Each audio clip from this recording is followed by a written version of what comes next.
মহিলাদের সিজদা অবস্থায় কিভাবে হাত রাখবেন? কোনো ব্যক্তিকে পিছন থেকে ডাক দেওয়া যাবে না, অশুভ হয়, এই কথাটা কি বিশ্বাস করা যাবে? অন্তরের শান্তির জন্য কি করা প্রয়োজন? চাচাতো ভাইয়ের সাথে কি কথা বলা যাবে? সবসময় ঘরের মধ্যে মাথা ঢেকে রাখতে হবে কিনা? বিয়ের সময় দেনমোহর কি পুরো ক্লিয়ার করতে হবে? ঘুমানোর জায়গা পবিত্রতা থাকা লাগবে কিনা? মোচে লাগার পর সেই পানি পান করলে নাকি হারাম হয়ে যায়? প্রেম করে বিয়ে করে পরবর্তীতে ক্ষমা চাওয়ার সুযোগ থাকলে কি মাপ পাওয়া যাবে?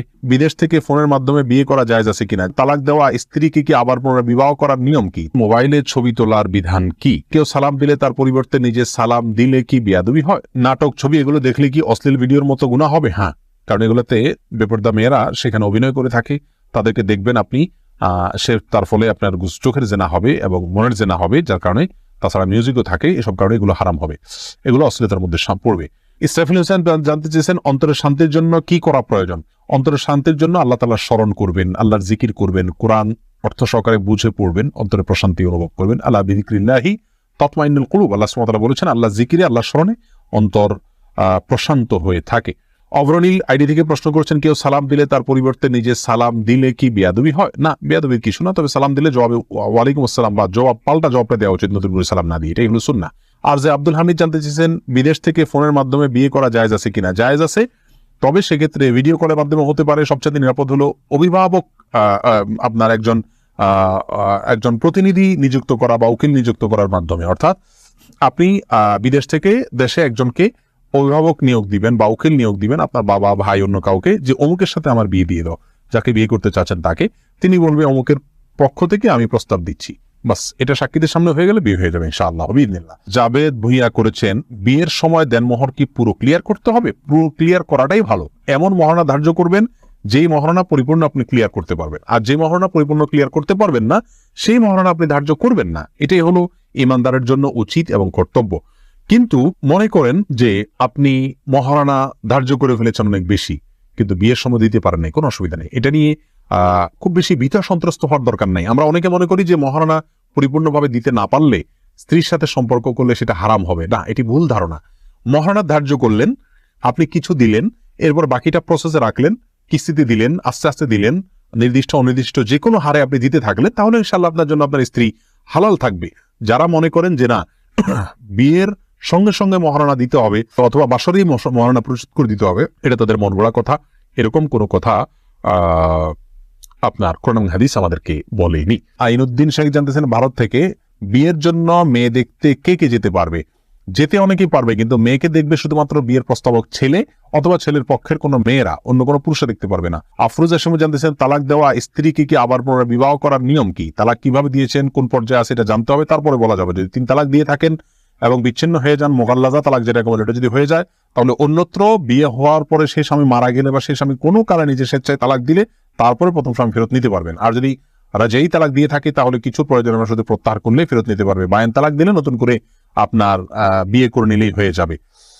তালাকের পদ্ধতি কি ছিল সেটার উপর ভ্যারি করবে। রিফাত আল আজাদ মাহিম জানতে চেয়েছেন, মোচে লাগার পর সেই পানি পান করলে নাকি হারাম হয়ে যায়? মোচে লাগার পর সেই পানি পান করলে না, মোচে লাগার পর পানি পান করলে এটা হারাম হয়ে যাবে এরকম কোনো কথা নাই। হারাম হতে হলে কোরআন হাদিসে সুস্পষ্টভাবে ওই ব্যাপারে নিষেধাজ্ঞা থাকতে হবে।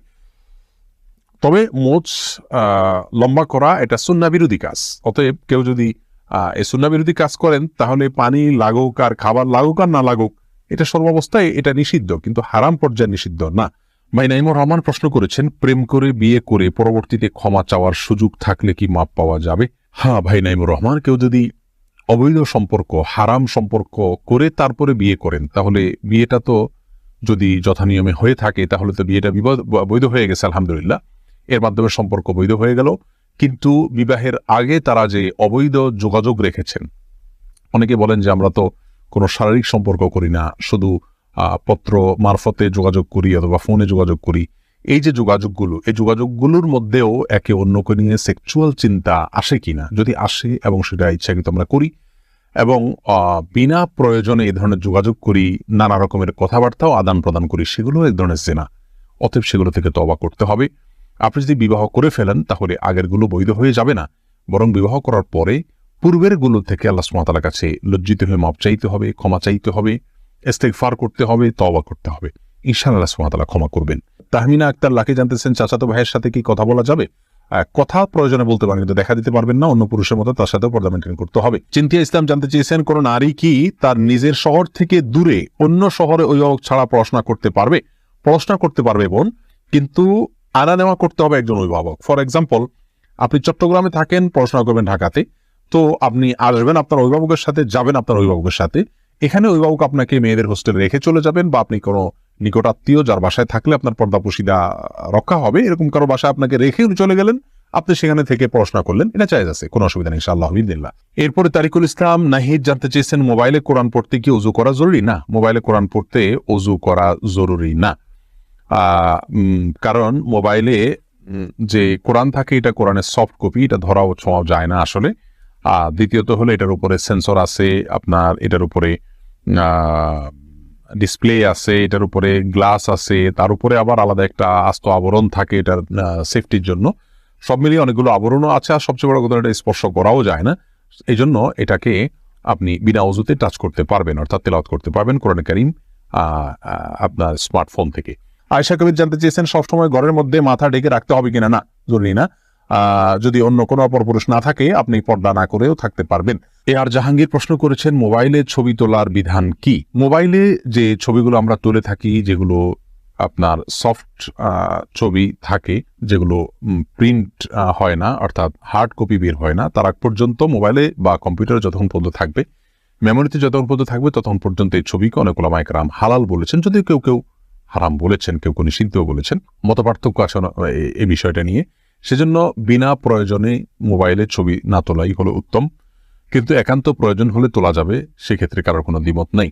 আমি ব্যক্তিগতভাবে মোবাইলে বৈধ ছবি তোলাকে হালাল মনে করি, কারণ এই ছবিটা ধরাও যায় না, ছোঁয়াও যায় না, এবং এই ছবিটা রাসূল আকরাম সাল্লাল্লাহু আলাইহি ওয়াসাল্লামের যুগে যে ছবি অঙ্কনকে নিষিদ্ধ করা হয়েছে, যে সমস্ত কজের ভিত্তিতে নিষিদ্ধ করা হয়েছে, এই ফটোগ্রাফিক যে ছবি আছে এগুলোর ভিতরে সেই কারণগুলো পাওয়া যায় না, সেই উপাদানগুলো পাওয়া যায় না, যার কারণে এটি জায়েজ হওয়ার মতটা আমার কাছে বেশি শক্তিশালী। তারপরেও মতপার্থক্য থেকে ঊর্ধ্বে থাকার জন্য, ঈমান এবং তাকওয়াকে বাঁচাবার জন্য এহতিয়াত এবং সতর্কতামূলক পন্থা অবলম্বন করার খাতিরে উচিত হবে বিনা প্রয়োজনে ছবি না তোলা।